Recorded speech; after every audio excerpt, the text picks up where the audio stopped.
É no A Machado que vamos comprar uma casa nova para a gente habitar. A sua comissão é de 3%. Há mais de 20 anos que está entre nós. Compra, troca, vende.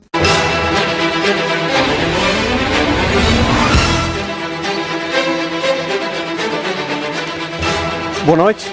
O Governo Regional acaba de anunciar a criação de um fundo de investimento imobiliário. É uma resposta à situação difícil que se vive no setor imobiliário e da construção civil, aliada à criação de linhas de crédito para as empresas e famílias. Recorde-se que há 2 meses atrás os industriais de construção civil alertavam para o bloqueio e asfixia que se vivia no setor se não fossem tomadas medidas urgentes. Quanto às promotoras imobiliárias, há quem diga que há mais oferta do que procura, que há muita especulação, que o mercado está inflacionado e o próprio Governo já alertou que não se pode estar a construir indefinitivamente. Os agentes que representam estas áreas estão esta noite aqui comigo e vão debater toda esta situação. São eles o Secretário Regional da Ciência e Tecnologia e Equipamentos, José Contente, o Presidente da Associação de Industriais de Construção Civil dos Açores, Albano Furtado, o representante nos Açores da Associação Nacional dos Profissionais de Mediação Imobiliária, António Machado, e o mediador imobiliário, Paulo Rego. Boa noite a todos, muito obrigado, antes de mais, pela vossa disponibilidade. Eu sugeria que começássemos por ouvir as pessoas ligadas ao setor para fazerem uma espécie de ponto da situação relativamente aos vossos setores. Albano Furtado, começava por si, porque, conforme referi aqui, há cerca de 2 meses atrás, o senhor tinha alertado para a situação difícil que se vivia na construção civil aqui nos Açores. Um setor extremamente importante economicamente para a nossa região, uma vez que abrange cerca de 19 mil famílias e que contribui com cerca de 9 a 10% para o valor acrescentado da nossa região. Qual é a situação neste momento? Os senhores estão mais otimistas? Nós estamos mais otimistas, considerando as medidas que já foram anunciadas. De qualquer modo, gostava de fazer um enquadramento do setor, um ligeiro enquadramento, para nós percebermos porque é que nós dizíamos aquilo. Como disse há pouco, o setor tem cerca de 19 mil pessoas, 19 mil trabalhadores, segundo os dados do Serviço Regional de Estatística dos Açores, e já desde o início do ano passado, portanto, as afirmações que fiz foram à volta de novembro, mas já desde no início do ano passado, nós estávamos a ver que uma das regras do jogo fundamentais, que era a relação das empresas com a banca, estava a ser alterada. Portanto, havia vários indicadores e havia vários sintomas e era uma realidade que os critérios que os bancos estavam a utilizar para o financiamento das empresas estavam a aumentar tremendamente de rigor. Mas isso tinha a ver com as empresas regionais, com a situação das empresas regionais ou com a conjuntura internacional? Essa já vinha da conjuntura internacional, como toda a gente sabe, que começou já cerca nos inícios de 2007. Portanto, isto era tudo muito difícil. Depois houve efetivamente uma rarefação de obras na fase final do ano anterior, do ano 2008, motivada nomeadamente por facto de haver eleições, e esta era uma situação que nos preocupava bastante na altura, por isso é que dizíamos que era necessário haver medidas fundamentais. Mas naquele enquadramento que ele estava a fazer, nós temos um tecido empresarial na construção que é um tecido empresarial muito frágil e muito vulnerável a alterações de regras de jogo, como foi essa da banca, ou alterações da conjuntura de forma relativamente inesperada. Nem estamos preparados para que haja quebras significativas ou no volume de obras disponível. O setor é frágil porque nós temos cerca de 70% das nossas empresas têm menos de 10 trabalhadores, é logo um primeiro indicador extremamente importante. 70% dos nossos trabalhadores têm uma formação escolar, portanto têm menos ou igual do que a 6ª classe, e 60% das empresas de construção civil faturam menos de 150 mil euros anuais. E quantas empresas de construção civil é que existem? Estamos a falar do universo que está anunciado pelo Serviço Regional de Estatística de cerca de 600 empresas na nossa região, no setor em todas as da construção. Isso representa mais ou menos cerca de 10% das empresas, do volume total de empresas que existem na região, que penso que ser cerca de 6 mil e tal, os números rigorosos não sei. O número de trabalhadores é de facto 19 mil e, portanto, é um setor importante para o desenvolvimento da região, é um setor vulnerável a alterações de conjuntura, por isso é que já chamávamos a atenção para isso. Mais do que os sinais de crise que podiam haver, as expectativas das empresas na altura eram bastante negativas, porque havia uma conjuntura internacional, porque as pessoas ouvem os noticiários, sabem o que se passa à volta, e mesmo que a nossa região consiga, dado o seu grau de desenvolvimento e dado as políticas do Governo Regional, superar um bocado a crise, não há dúvida nenhuma que nós, ao ouvir esses noticiários ou estar em contato com essa realidade, ficamos com algum receio, e em alguns casos com muito receio. Então, a situação nesse momento é de expectativa, foram anunciadas medidas muito importantes pelo Governo Regional, aliás, que se podem ver, né, daquilo que foi feito no último Conselho do Governo. Estamos expectantes quanto à entrada em vigor o mais urgente possível das linhas de apoio às empresas que foram anunciadas, a linha de apoio à manutenção de postos de trabalho. Acha que muitas empresas de construção civil vão recorrer a estas linhas de crédito agora anunciadas? Há muitas empresas de construção civil que têm intenção de recorrer a essas linhas. Depois, o modo como as empresas podem ser apoiadas ou os requisitos que sejam necessários para este apoio, é que nós esperamos que sejam suficientemente definidos de forma a que abranjam um leque bastante vasto de empresas, para que possamos garantir uma das preocupações que o Governo Regional tem manifestado várias vezes e que são nossas fundamentalmente, que é a manutenção dos postos de trabalho no nosso setor, que, como disse, são 19 mil pessoas. Mas há algum risco de alguma empresa de construção civil nos Açores ter que fazer despedimentos, recorrer a outra situação por falta de trabalho? Pode acontecer?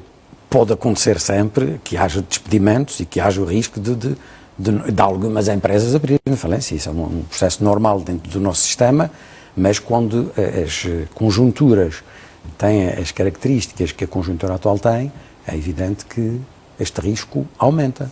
Mas, se as medidas anunciadas forem tomadas rapidamente, se abrangerem efetivamente um conjunto significativo de empresas, nós temos, o risco é menor. Em contrapartida, coisas muito boas na nossa região, que já dissemos várias vezes também, e que dão boas perspectivas futuras, nomeadamente os programas de apoio comunitários, o chamado CRESA, o conjunto dos programas que informam o quadro de referência estratégica para os Açores, são muito importantes. Podem dinamizar muito a economia do lado do privado, por exemplo. Mas na conjuntura atual isto pode ser feito se houver, da parte do Governo, como já começou a haver através do comunicado do último Conselho de Governo, um arranque poderoso da iniciativa pública, nomeadamente com o lançamento de obras públicas em vários planos que podemos depois abordar ao longo da conversa. Muito bem.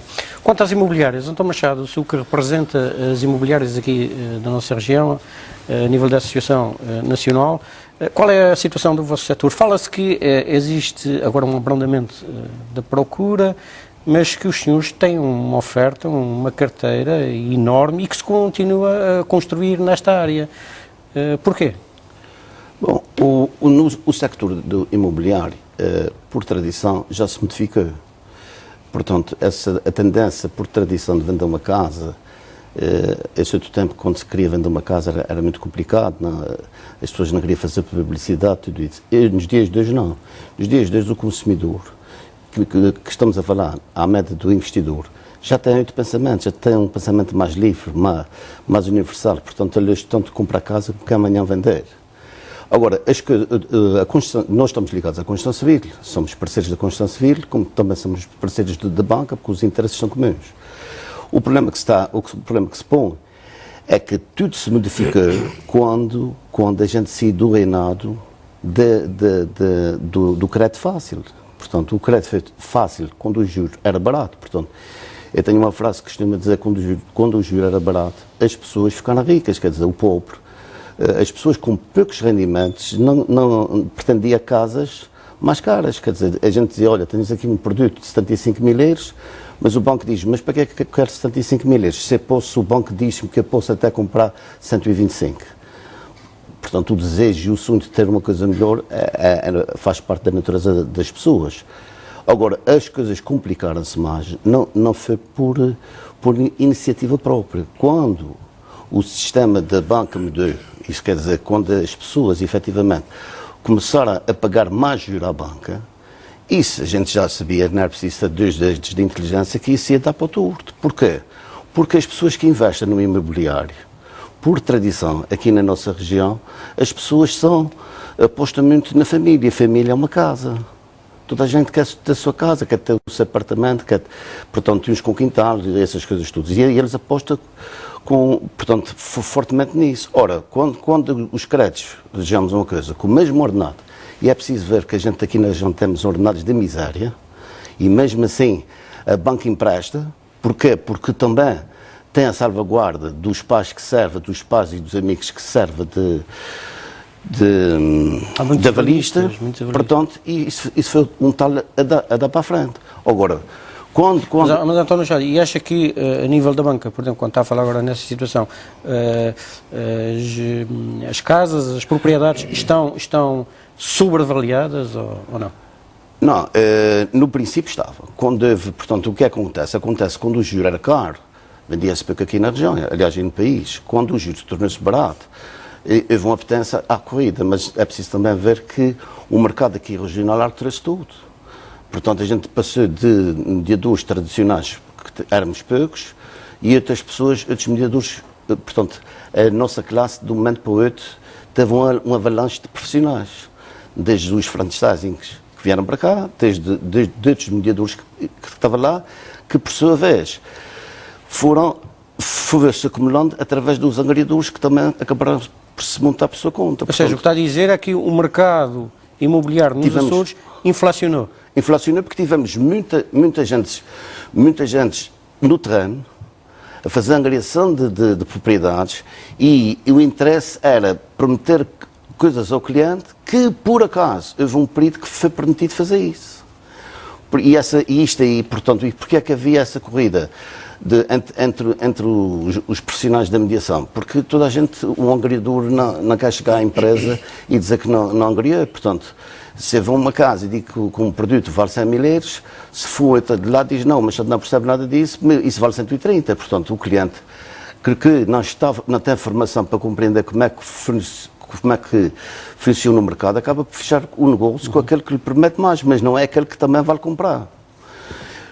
O que é que acontece? Entretanto, as coisas modificaram-se, quer dizer, houve várias facilidades. Por exemplo, nós tivemos uma coisa que, paralelamente, também foi, juntamente com a crise, que era comprar a segunda casa. Os bancos já havia facilidade, olha, não podes comprar, compras a segunda casa. Se as pessoas que apostaram neste produto, quando subir o juro, estão complicados, quer dizer, hoje há pessoas que estão vendendo as casas por necessidade, porque os ordenados não acompanharam, porque é preciso também nós vermos uma coisa, como é que uma pessoa, temos que ser realistas, como é que uma pessoa que já ganhar, que nem com os ordenados, muitos são de miséria, mas alguns até são ordenados médios, que também não dá para muita coisa. Um casal a ganhar 1.200 euros, por exemplo, em que estava pagando uma prestação de 500 euros, de um momento para o outro, com o mesmo ordenado, o juro da banca sobe e ele conta por si tem uma prestação de 800 e 900 euros. Como é que essa gente qual é a resposta que eles vão dar à banca? É pura e simplesmente. Sim, mas agora há boas perspectivas na medida em que as taxas estão... Acha que não? Não, eu vou dizer porque é que não. Porque o aval do governo vai custar dinheiro aos bancos. Porque o aval do governo é mais um ator que está no mercado, mas também quer o seu dinheiro. Sim, mas as taxas, as taxas bancárias estão a baixar. Não, mas eles vão subir no spread. Acha que sim? Eu não acho, tenho a certeza.